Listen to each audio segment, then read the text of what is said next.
નમસ્કાર દોસ્તો, હું છું ગોપાલ ઇટાલિયા, વિસાવદર, ભેસાણ અને જુનાગઢ ગ્રામ્ય મત વિસ્તારનો આમ આદમી પાર્ટીનો ઉમેદવાર. મારે તમને એક આમંત્રણ આપવું છે, વિનંતી કરવી છે અને જાણકારી આપવી છે કે આવતી 13 એપ્રિલ એટલે કે આવે એ રવિવારે 2 દિવસ પછી વિસાવદર ખાતે માંડાવડમાં સતીઆઈ પાર્ટી પ્લોટમાં એક વિશાળ કાર્યકર્તા સંમેલનનું આયોજન કરવામાં આવ્યું છે.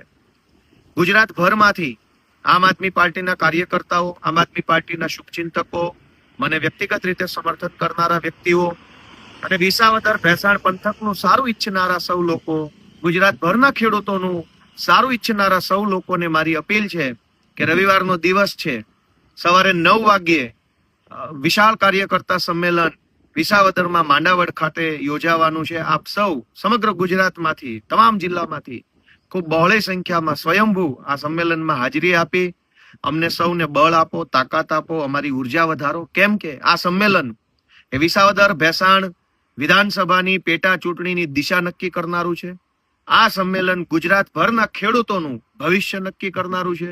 આ સંમેલન ગુજરાતની રાજનીતિનો ઇતિહાસ બદલનારું સંમેલન છે. માટે રવિવારે 13 તારીખે આપ સૌ ગુજરાતના તમામ જિલ્લામાંથી, ચાહે તમે આમ આદમી પાર્ટીના કાર્યકર્તા હોવ, ચાહે તમે આમ આદમી પાર્ટીના કાર્યકર્તા ન હોવ, પણ મારી અંગત લાગણી છે કે મને સમર્થન કરવા માટે, આ ચૂંટણીની અંદર મારો ઉત્સાહ વધારવા માટે, અમારી ટીમનો ઉત્સાહ વધારવા માટે ગુજરાતભરના ખૂણે ખૂણેથી આપ સૌ લોકો વિસાવદર આવશો એવી મને આશા છે.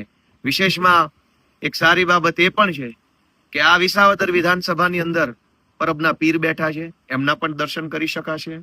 આ વિસાવદર વિધાનસભામાં આપા ગીગા બિરાજમાન છે, એમના પણ તમે દર્શન કરી શકશો.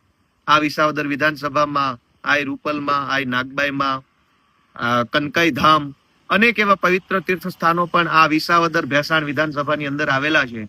તો કાર્યકર્તા સંમેલનમાં હાજરી આપવાની સાથે સાથે તમે પવિત્ર યાત્રાધામના દર્શન પણ કરી શકશો. આમ એક સાથે બે સારા કામમાં તમારી ઉપસ્થિતિ જો રહેશે તો અમારો ઉત્સાહ વધશે, અમારી ઉર્જા વધશે.